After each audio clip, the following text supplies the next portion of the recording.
এই রুবেল শোন, কালকে মোবাইল কিনবা নাকি টাঙ্গাইল যামু, তাহলে চলে আসিস। আচ্ছা ঠিক আছে যাবো নে। তোর নাকি যেন অপেক্ষা করো না কেনা। আরে আমার লেগে অপেক্ষা করো না, তুই যা, আমি আইতাছি। রুবেল এদিকে আয়। জি ভাই।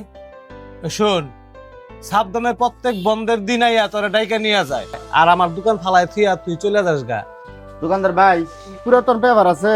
না ভাই, পুরাতন পেপার নেই। এই দেখ, আমি সকালবেলা একটা পেপার 10 টাকা দিয়ে কিনি, সেটা কিন্তু পরে কেজি ধরে আমাকে বিক্রি করতে হয়। ঠিক তেমনি মানুষ মানুষকে প্রয়োজনে ব্যবহার করে, এই পেপারের মতো ব্যবহার করার পরে ফেলে দেয়। বন্ধু বান্ধব থাকবই, কিন্তু তোর বন্ধু বান্ধব তো দেখি তোর স্বার্থের জন্য ব্যবহার করে। তোর বন্ধুর দিন দেখি তুই ঘরে শুয়ে থাকস, ঘুমাস, নদীর পাড়ে বয়ে থাকস, তোকেও কিন্তু তোর বন্ধুরা তাদের প্রয়োজনে ব্যবহার করতেছে। ঠিকই বলছেন ভাই, ওরা যেদিন আমাকে ডাকে আমি দোকানের কাজকর্ম ছাইরা ওদের পিছনে ঘুরে বেড়াই, অথচ যেদিন আমি একা ঘুরে বেড়াই সেদিন আমি কাউরের পাশে পাই না। এখন থেকে আমি আর ওদের সাথে থাকবো না। যেদিন আপনার দোকানে ছুটি দিবেন আমি গ্রামে বাড়ি চলে যাবো। আচ্ছা যা, কাজ কর।